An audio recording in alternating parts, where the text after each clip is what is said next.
Seigneur soit avec vous. Et avec votre esprit. Évangile de Jésus-Christ selon saint Luc. Gloire à toi, Seigneur. Le même jour, c'est-à-dire le premier jour de la semaine, 2 disciples faisaient route vers un village appelé Emmaüs, à 2 heures de marche de Jérusalem, et ils parlaient entre eux de tout ce qui s'était passé. Or, tandis qu'ils s'entretenaient et s'interrogeaient, Jésus lui-même s'approcha et il marchait avec eux. Mais leurs yeux étaient empêchés de le reconnaître. Jésus leur dit, « De quoi discutez-vous en marchant ?» Alors, ils s'arrêtèrent, tout tristes. L'un des deux, nommé Cléophas, lui répondit, « Tu es bien le seul étranger résidant à Jérusalem qui ignore les événements de ces jours-ci. » Il leur dit, « Quels événements ?» Ils lui répondirent, « Ce qui est arrivé à Jésus de Nazareth, cet homme qui était un prophète, puissant par ses actes et ses paroles devant Dieu et devant tout le peuple. Comment les grands prêtres et nos chefs l'ont livré, ils l'ont fait condamner à mort et ils l'ont crucifié. Nous espérions que c'était lui qui allait délivrer Israël. Mais avec tout cela, voici déjà le 3e jour qui passe depuis que c'est arrivé. À vrai dire, des femmes de notre groupe nous ont remplis de stupeur. Quand dès l'aurore, elles sont allées au tombeau, elles n'ont pas trouvé son corps. Elles sont venues nous dire qu'elles avaient même eu une vision, des anges qui disaient qu'il était vivant.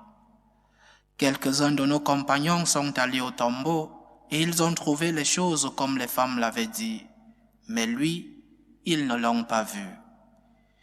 Il leur dit alors, « Esprit sans intelligence, comme votre cœur est lent à croire tout ce que les prophètes ont dit, ne fallait-il pas que le Christ souffrit cela pour entrer dans sa gloire? Et partant de Moïse et de tous les prophètes, il leur interpréta dans toute l'Écriture ce qui le concernait. Quand ils approchèrent du village où ils se rendaient, Jésus fit semblant d'aller plus loin, mais ils s'efforcèrent de le retenir. « Reste avec nous, car le soir approche et déjà le jour baisse. » Il entra donc pour rester avec eux. Quand il fut à table avec eux, ayant pris le pain, il prononça la bénédiction, et l'ayant rompu, il leur donna. Alors leurs yeux s'ouvrirent, et ils le reconnurent, mais il disparut à leur regard. Ils se dirent l'un à l'autre, « Notre cœur n'était-il pas brûlant en nous, tandis qu'il nous parlait sur la route et nous ouvrait les Écritures ?» À l'instant même, ils se levèrent et retournèrent à Jérusalem. Ils y trouvèrent réunis les 11 apôtres et leurs compagnons qui leur dirent, « Le Seigneur est réellement ressuscité, il est apparu à Simon-Pierre. » À leur tour, ils racontaient ce qui s'était passé sur la route et comment le Seigneur s'était fait reconnaître par eux à la fraction du pain. Acclamons la parole de Dieu. Louange à toi, Seigneur Jésus. Nous continuons dans l'octave de Pâques et chaque jour nous méditons sur une des apparitions de notre Seigneur, le Christ ressuscité, qui apparaît à ses disciples.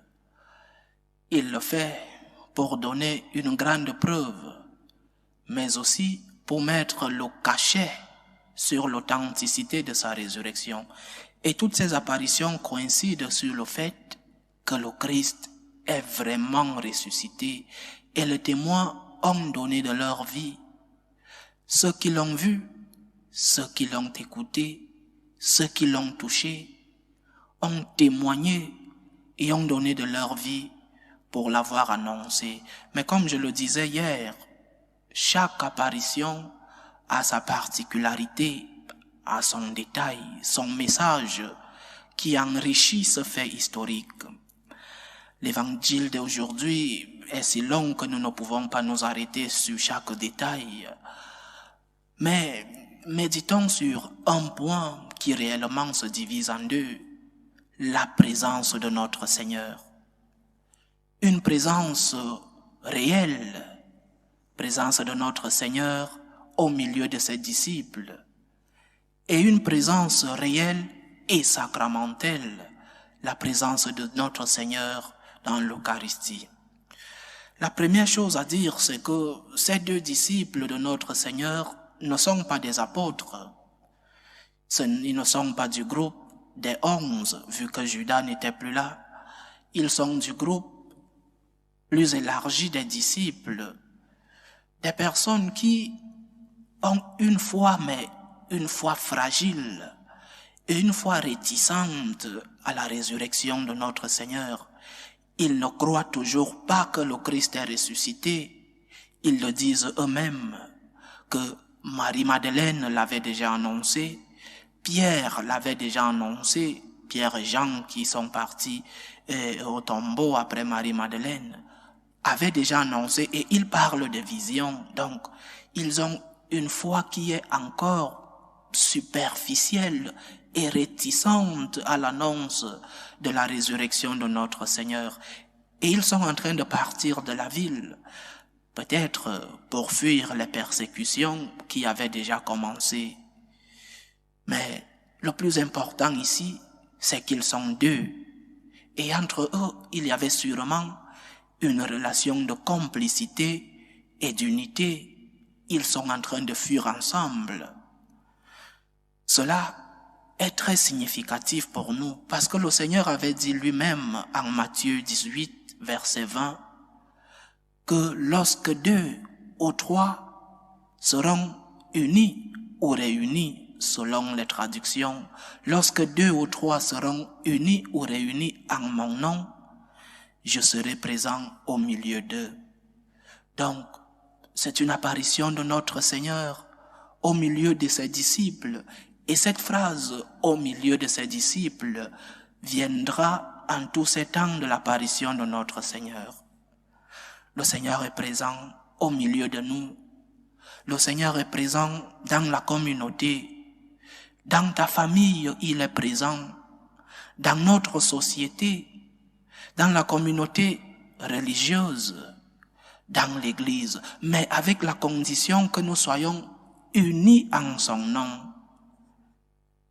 Et cette présence de notre Seigneur nous donne un résultat.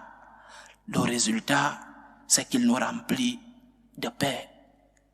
La présence de notre Seigneur au milieu de nous nous remplit de joie, nous remplit de force. Ces deux disciples disent eux-mêmes, « Notre cœur n'était-il pas brûlant en nous, tandis qu'ils nous parlaient sur la route et nous ouvraient les Écritures ?» La présence du Seigneur au milieu de nous brûle le cœur, nous remplit de joie, nous remplit de paix et nous donne la force de pouvoir porter nos croix quotidiennes, nous donne la force pour pouvoir aller évangéliser, nous donne la force pour pouvoir pardonner le prochain. Si nous sommes avec le Seigneur, si nous sommes avec Jésus ressuscité, si nous sommes avec le Christ présent au milieu de nous, nous aurons la force, nous aurons la paix. C'est la communauté qui nous soutient. Seuls, nous sommes faibles, nous sommes plus fragiles. Seuls, nous sommes plus attaquables par le démon. La communauté nous soutient, mais il faut payer le prix de la communauté.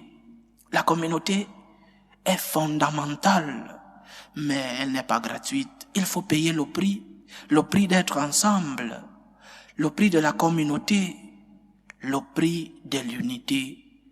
Et ce prix est, entre autres choses, savoir céder. Dans la vie, il faut beaucoup céder. Pas toujours, mais il faut beaucoup céder pour maintenir la paix et l'unité dans la communauté. Il faut aimer comme le Christ a aimé. Notre Seigneur a pris la première initiative. Dieu a tant aimé le monde qu'il a envoyé son Fils unique pour nous sauver. Il a pris la première initiative. Alors nous aussi, pour maintenir sa présence au milieu de nous, Faisons le premier pas. Aimons en premier comme le Christ. Pardonnons. Le pardon. Se pardonner et pardonner le prochain. Se mettre à la place de l'autre. Savoir comprendre les circonstances qui font que l'autre soit un peu fatigué, un peu de mauvaise humeur. C'est le prix qu'il faut payer pour la paix et l'unité dans la communauté. Ces choses que nous a enseigné notre Seigneur.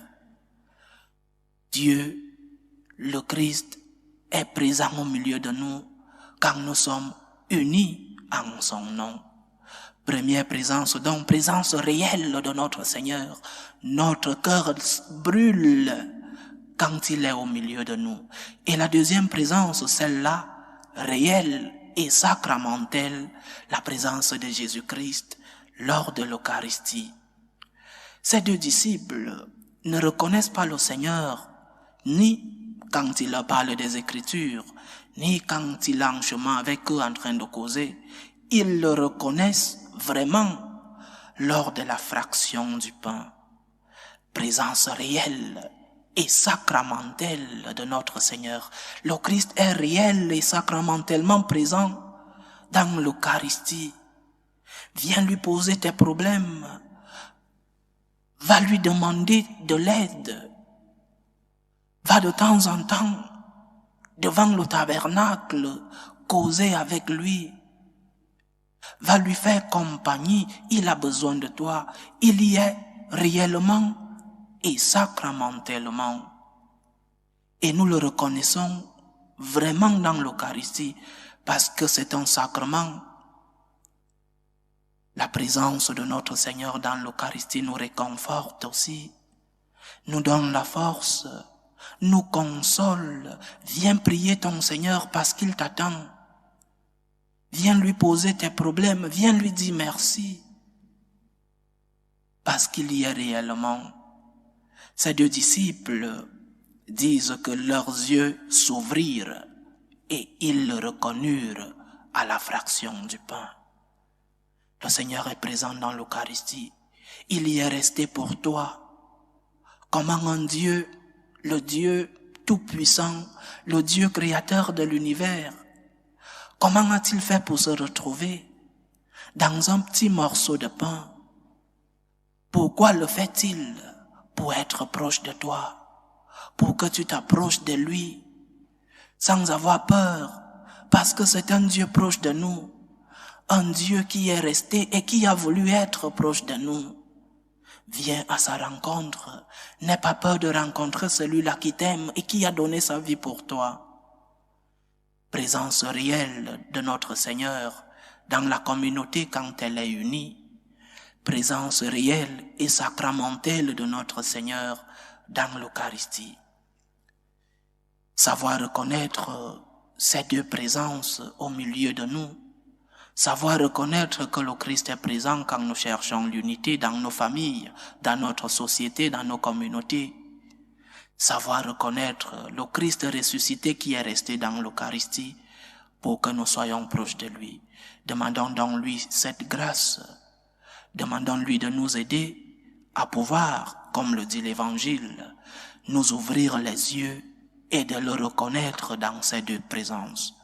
Que le Seigneur nous aide et qu'il nous protège. Loué soit Jésus-Christ. À jamais.